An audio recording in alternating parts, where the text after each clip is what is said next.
Сайн бацхан өрх мөндөд үзэгчтэй багш нарын ажил хаялт дуусаж эмч нарын ажил хаялт эхэлэх гэж байна.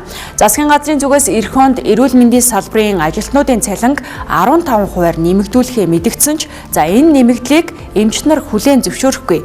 Цалингаа 3.5 сая төгрөгөх шаардлагыг тавьж ажил хаяхаа мэдэгдээд байна.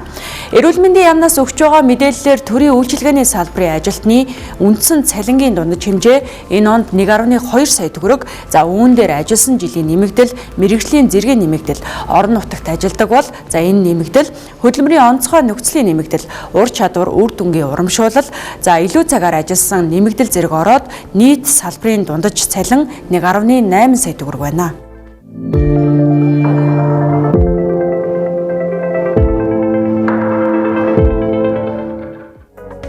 Сүүлийн 5 жилд буюу 2019 оноос хойш эрүүл мэндийн салбарын үндсэн цалинг нэмэгдүүлэх чиглэлээр 5 удаа тогтоолоо шинжлэгдсэн талаар эрүүл мэндийн яамнаас мэдээлсэн.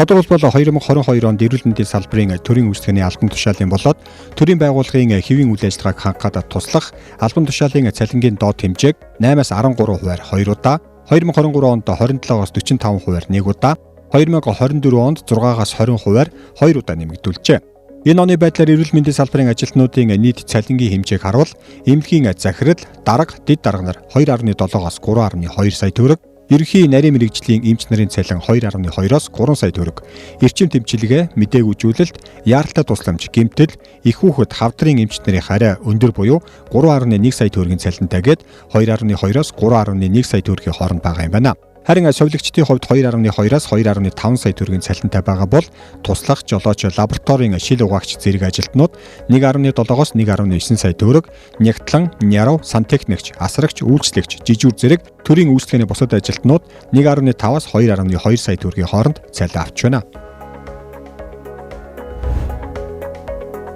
Үндсэн цалин чинь ерөөсөө сая 200-аас сая 600 мянга шүү дээ. Хамгийн дээдлийн байгууллагын удирдлагууд нь бол сая 800 мянган төгрөгийн цалин авдаг. Тэгэхээр ерөөсөө сая 200-аас сая 400 мянган төгрөгийн л үндсэн цалинтай ажиллаж байгаа.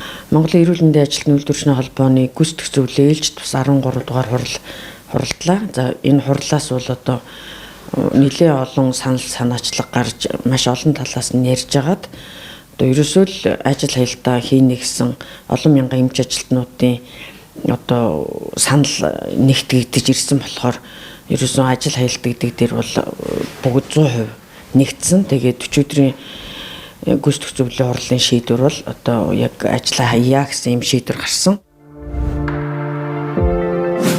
Нэмэгдэл хөлс урамшууллыг оруулаад эмч нарын цалин ажилласан жилээс хамаарат 1.8-аас 3.5 сая төгрөг байгаа бол сувилагчийнх 1.6-аас 2.4 сая төгрөг байна. Цалин нэмэх асуудалтай холбоотойгоор эрүүл мэндийн яамнаас хувилбарт тооцооллыг хийж үзжээ. Тодруулах юм бол эрүүл мэндийн салбарт нийт 36589 хүн ажилладаг бөгөөд эдгээр хүмүүсийн цалинд 1.2 их найт төгрөгийг энэ онд зарцуулахаар тооцжээ. Засгийн газрын санал олгож байгаа 15%-аар цалин нэмэгдүүлэхэд нийт 201.3 тэрбум төгрөгийн санхүүжилт шаардлагатай бол 20%-аар нэмэхэд 235.2 тэрбум төгрөг, 30%-аар нэмэгдүүлэхэд 343 тэрбум төгрөг шаардлагадах тооцоо гарчээ. Харин эрүүл мэндийн салбарын ажилтнуудын хүсэж байгаа 3.5 сая төгрөгт хүрэхэд одоо байгаа цалингийн төсвийг 2 дахин нэмэгдүүлэх буюу 1.4 их найт төгрөгийн нэмэлт санхүүжилт шаардлагатай юм а. Ингээд тооцоход нийт 2.6 их найт төгрөгийг эрүүл мэндийн салбарын ажилтнуудын одоо цалингийн төсөвт зарцуулах тооцоо гараад байгаа юм а. За түрүүний асуудаг нийтдээ манай эрүүл мэндийн салбар 67 мянган ажилчид байна. Түүний 35 мянган нь энэ төрийн хамааралтай цалин авч ажиллаж байгаа эрүүл мэндийн салбарын ажилчид. За эдгээрийн цалин нэмье л гэж ярьж байгаа тийм ээ. За бид 3 талын хилцээр байдаг. Тийм ээ. Үйлдвэрчний эвлэл, ховын өвчлийнхэн, тэгээд эрүүл мэндийн яам. 3 талын хилцээрээ дүгнээд нэмэлт хилцээрт орё гэдгээ бол хэлчихсэн шүү. Хэлчихсэн байгаа. Тийм учраас өнөөдөр би бас үйлдвэрчний эвлэлээс нөгөө албан шаардлага бичгээ авсан байгаа. За үүнтэй холбоотой одоо дараагийн яаж үе шаттай 26 онд хэдэн хувь нэмэх юм, 27 онд бид яаж хөшөө нэмэх юм бэ гэдгээр ярилцахаар тохирсон.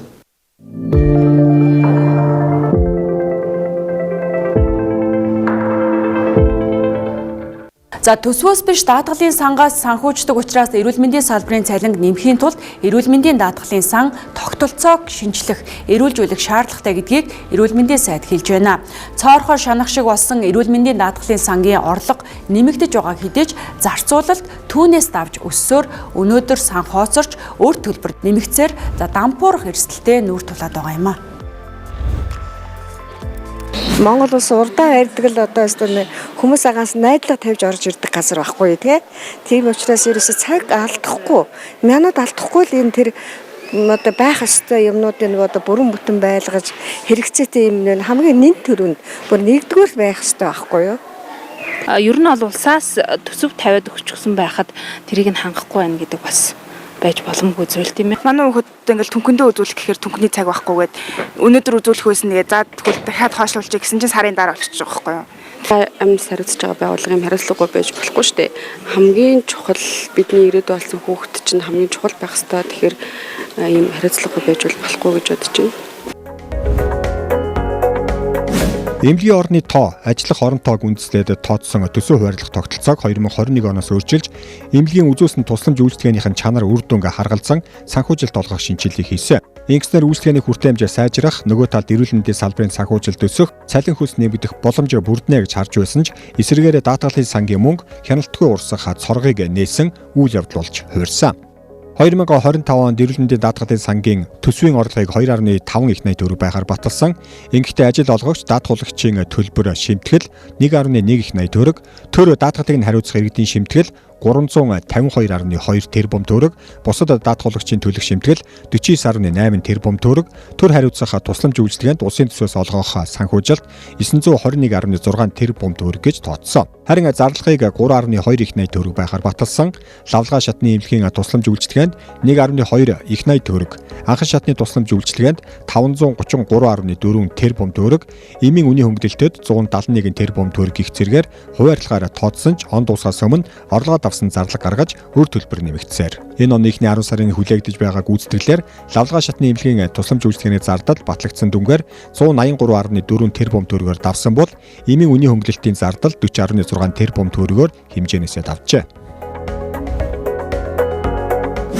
2024 оны 7 сард би эрүүл мэндийн сайдаар томилогдоод энэ 2-3 жил үүссэн энэ асуудлыг шийдэхин тулд энэ 2025 оны төсвийг 200 тэрбумаар нэмэгдүүлээд за 25 оны эхний улиралд энэ эмнэлгүүдийн бүх үр ширэг гүйцэтгэлүүдийг дарж дууссан. За тэгээ эх саруудад тодорхой хэмжээний санхүүжилтийг маш тодорхой хуваарлтуудыг хийсэн байсан боловч за энэ сая 7 сард явсан энэ тодтоглоор дахиад эрүүл мэндийн салбараас тэр дотор эрүүл мэндийн даатгалын сангаас 50 тэрбум төгрөгийн хасалтыг бас хийлгүүлчихсэн. Чимбүрэн сайдын үед энэ тодтогл ороод ингээд даатгалын сангаас 50 тэрбум хасагдсан. Эргээд дахиад эрүүл мэндийн даатгалын сан хямрах ийм нөхцөл үүссэн.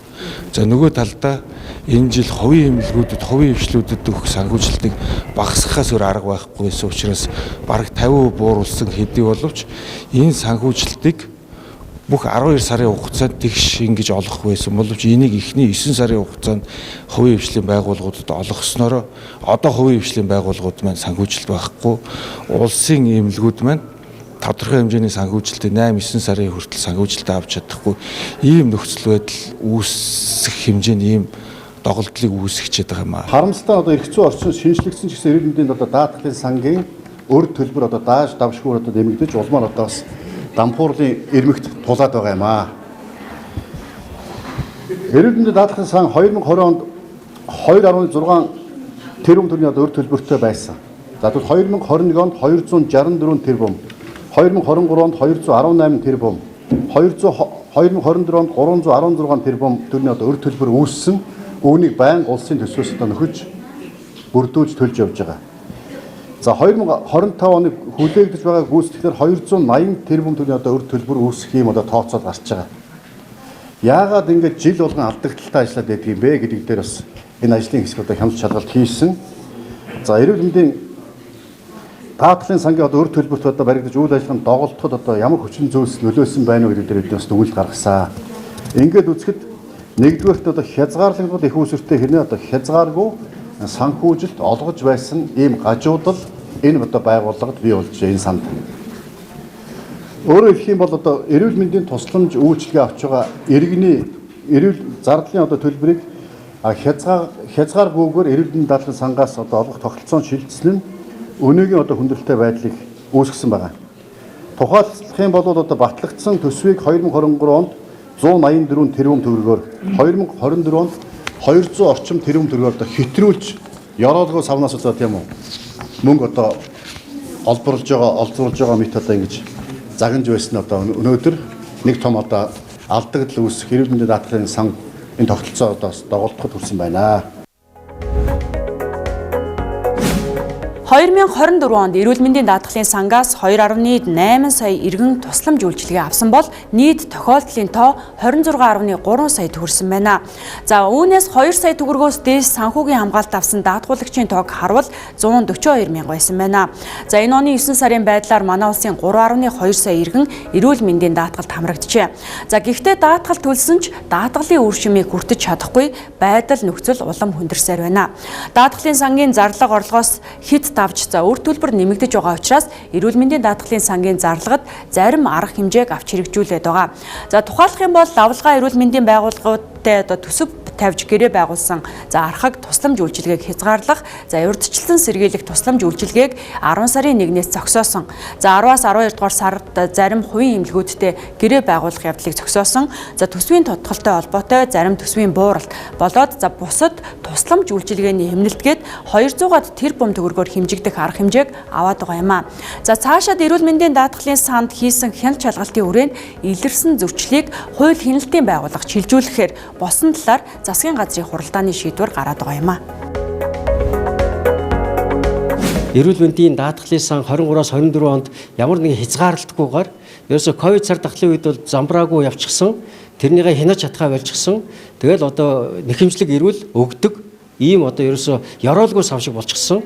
За 25 онд харин уг нь хязгаарлалтууд тавиад үнийн дүнгээр гэрээ 3 чиглэлээр архаг, зочмог, төлөвлөгөөд гэсэн чиглэлээр гэрээ хийдэг болгосон. Тэгтэл бас энэ хяналт шалгалтын явцад бол гэрээн дээр наривчилсан бас хулгай хийж байгаа баримтууд гарч ирж байна. Тухайлх юм бол одоо хязгаар тавьчлаа шүү дээ. За архаг өвчин буюу тийм ноцтой биш үйлчилгээг за танаа байгууллага одоо 1 тэрбум төгрөг багтааж энэ жил ажиллаарай. За хоёр дахь одоо зочмог буюу хүнд яарлаа тусламж үзүүлэх хүмүүстээ 5 тэрбум төгрөг багтаагараа. Гэхдээ бид хязгаарлалт тавихгүй тусламжаа яаралтай учраас тийм ээ хязгаарлалт тавихгүй үржүүлнэ. Давсан гүйцэтгэх жижиг санхүүжүүлнэ гэж орон гаргаад тэгээд төлөвлөгөө тагалгаа гээд төлөвлөгөө дэмчилгээ гээд ийм дүн тавьчихдаг.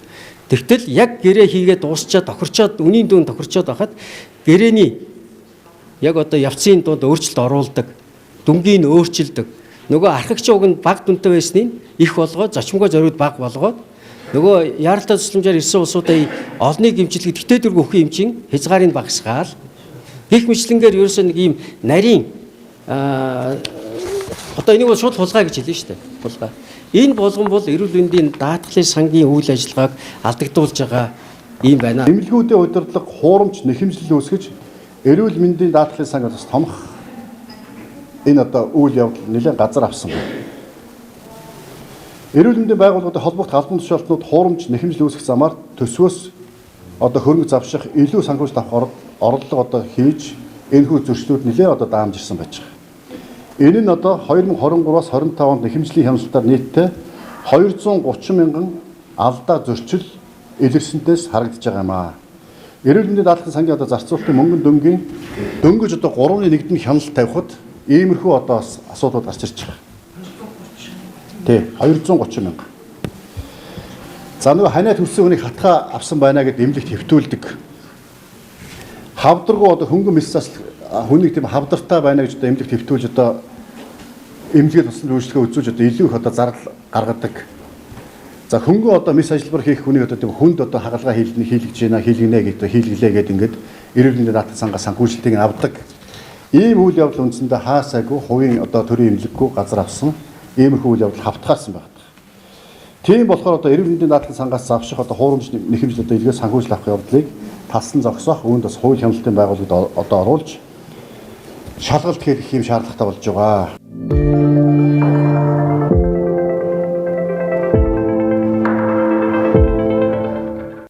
За засгийн газрын зүгээс энэ онд иргэдээс санал авч эх оны төсөвт иргэдийн саналыг тусгасан. За иргэдийн хувьд боловсрол эрүүл мэндийн төсвийг нэмэгдүүлэх, энэ төрлийн үйлчилгээний үр хэмжээг нэмэгдүүлэхийг төрөөс хүсэж байгаа.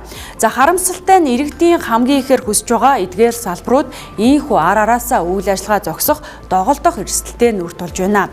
За эх онд эрүүл мэндийн салбарын хөрөнгө оруулалтыг харвал 5.5 дахин нэмэгдүүлсэн гэж байгаач за тусламж үйлчилгээний хүртээмж төдийлөн нэмэгдэхгүй. За хязгаарлалт эх онд ч үргэлжлэхээс аргагүй нөхцөл байдал байгаа гэдгийг салбарын сайд нь нуухгүй байгаа.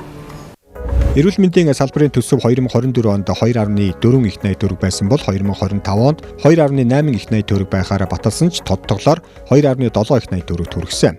Харин эх онд эрүүл мэндийн салбарын төсөв 2.8 их найд төгрөг байхаар төсвийн төсөл тусгасан. Дэлхийн эрүүл мэндийн байгууллагаас гишүүн улс орнуудаа эрүүл мэндийн төсвийг дотоодын нийт бүтээгдэхүүний 5-6%, засгийн газрын төсвийн 12%-аас доошгүй байхаа зөвлөмжийг өгдөг бол манай улс энэ хэмжээнд хүрэхгүй явсаар иржээ. Дотоодын нийт бүтээгдэхүүнд эзлэх эрүүл мэндийн салбарын төсөв 2019 онд 2.7% байсан бол цар тахлын он жилүүдэд өсөж 2020 онд 3.6, 2021 онд 4.6, 2022 онд 3.3% байжээ. Эх оны хувьд эрүүл мэндийн салбарын төсөв дотоодын нийт бүтээгдэхүүний 2.8%-д тэнцэж байна. Төсөвт эзлэх дүнг харуулсан мөн л цар тахлын жилүүдэд төсвийн нийт зарлагад эзлэх эрүүл мэндийн салбарын төсөв огцом өссөн ч 2022 оноос эхлээд буурч эх онд төсвийн зарлагын 9%-ийг эрүүл мэндийн салбарт зарцуулагдахаар харагдаж байна. Дотоодын нийт бүтээгдэхүүний 3%-д тэнцэж байгаа. Иргэжлийн манай эрүүл мэндийн салбарын төсөв. Гэтэл энэ төсөв дотоодын нийт бүтээгдэхүүний 6%-аас доошгүй байж эрүүл мэндийн салбарын санхүүжилтийн асуудал шийдэгдэнэ гэдэг нь олон улстай батлагдсан судалгаа тооцоолууд нь хийгдсэн ийм зүйл байдаг. Тэгэхээр эрүүл мэндийн салбарын төсвийг нэмжиж ялангуяа эрүүл мэндийн даатгалын санд төвлөрөх санхүүжилтийг нэмжиж эргээд гүйцэтгэлээр эрүүл мэндийн байгууллага эмч ажилчид оногдох цалин бүтээмжийнх нь үнэлгээ нэмэгдэж энэ маань яг бод утгаараа өнөөдөр эрүүл мэндийн салбарт тулгамдж байгаа энэ асуудлуудыг шийдэх боломж нь бүрдэх юм аа. Одлон жилийн төсөв бол 2.7% байсан улсын төсөв. Тэр ер нь бол дундад жишг бол нэг 7% байдаг хөөхгүй. Одоо олон улсын жишгээр бол тэ 7% гэдэг нь зөвхөн одоо нөгөө хатууд эд бүтц эмнэлгийн асуудал тийм ээ одоо тоног төхөөрөмжийн асуудлаас гадна зөөлөн дид бүтц буюу тэр эмч нарын тэр сувилагчдын орон нутагт ажиллаж байгаа тэнд ажиллахад нийгмийн асуудал нь шийдвэрлэгдэж байгаа гэдэг шигэж бүрнээрээ болвол нэг 7% руу хүрчээж энэ бол өөрөө гөчтэй болдог. Тэгээ манай хамаг яма хамт шимэл шавхаал нэг 3 гаруй өргөдөг. Ковидын үед бол харцсангуй бас энэ дээр илүү их тэлэлтийн бодлого явсан ч гэсэн одоо буцаад ширгэх маягтай байгаа юм. Үндэсний аюулгүй байдлын үзэл баримталд Монгол улсын төсвийг нийцж байгаа эсэхийг хянах аудитын тэр одоо шалгуур үзүүлэлтийг бид нар яаралтай батлах хэрэгтэй байгаа. Нэг одоо үндэсний аюулгүй байдлын үзэл баримтлалыг аюулгүй зөвлөл дээрс батлах хэрэгтэй байгаа. Хэрвээ энэ дээр бол би удаа дараа асуулгууд тавьж байгаа. Аудитын газрын дарга Магнас өрөнд энэ асуудлаар хандсан иймэрхүү байдалтай байж байгаа гэсэн. Тэгэхээр ер нь бол эрүүл мэндийн асуудлыг салбарын асуудал гэхээс илүүтэйгээр энэ бол Монгол улсын үндсэн одоо иргэн болгоны үндсэн эрхийн асуудал, заяамал эрхийн асуудал буюу хүний амьд явах эрүүл аюулгүй орчинд амьдрах эрхийн асуудлыг бид нар хүний эрхийн төвшөнд авч үзэж явах хэрэгтэй байна л гэсэн ийм итгэл үнэмшилтэй байгаа. Тэгээд өмнө нь мөнх сайхан сайдыг ажиллаж байхад одоо жин бүрэн сайдад бас удаа дараа хандаж хэлж байгаа нэг асуудал бол эрүүл мэндийн төсвүүдийг бол үе шаттайгаар нэмэгдүүлэх хэрэгтэй. Ер нь 2028 он гэхэд бол 5%-аас давуулах хэрэгтэй гэж үзэж байгаа. Ингээ явандаа ойрын 10 жилийн дотор ер нь бол олон улсын жишгээрээ 7% руу хүрэх хэрэгтэй.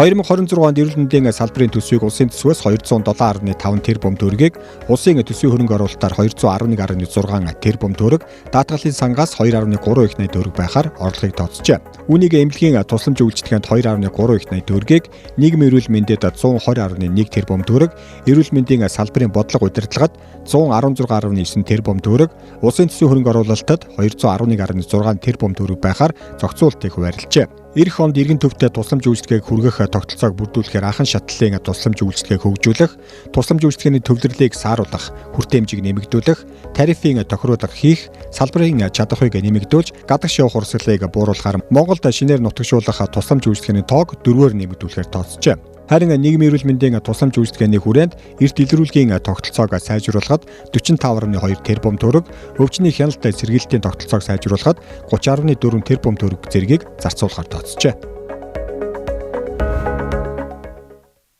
Зүгээр бодиттой тоо мэдээлэл гэх юм бол манай байгууллагын санхүүжилтэнд орж ирж байгаа нийт төсвийн 90% зүгээр цалин одоо нийгмийн даатгалтаар төлөгддөг. 10% л зөвхөн тэр нэг манай дээр ажилладаг нийгмийн эрүүл мэндийн лавлгаа лаборатори, за орчны эрүүл мэндтэй холбоотой, био бэлтгэмжийн үйлдвэртэй холбоотой баг зэргийн одоо уруулж уусмал авах ийм зүйлүүд зарцуулагдаад дуусна. Тэгэхээр ихэвчлэн бид нар яг өнгөрсөн хугацаанд бол эрүүл мэндийг дэмжих сангийн санхүүжилтүүд орж ирдэг. За тэгээд олон улсын байгууллагуудын санхүүжилтээр ажлууд хийдэг. Гэхдээ тэд нар бол ихэвчлэн олон улсын байгууллагын өөрсдөө санаачилсан ийм ажлууд байдаг. Яг та бүхэн мэдж байгаа өнгөрсөн сая 5-6 сард нөгөө төсвийн тодтгол хийхэд тандалтанд зориулсан тодорхой төсөв мөнгөд бол бүгдээр хасагдсан. Тий. Одоо ч гэсэн яг нийгмийн эрүүл мэндэд нэг 120 тэрбум төгрөг гэж байгаа боловч тэгээд тэр ингээд задаргааг нь харах юм бол 30 тэрбум нь зөвхөн вакцины худалдан авалтанд. Тэгээд яг ингээд бие дагаад бодлого хэрэгжүүлээд явна гэхэд үнэхээр хэцүү.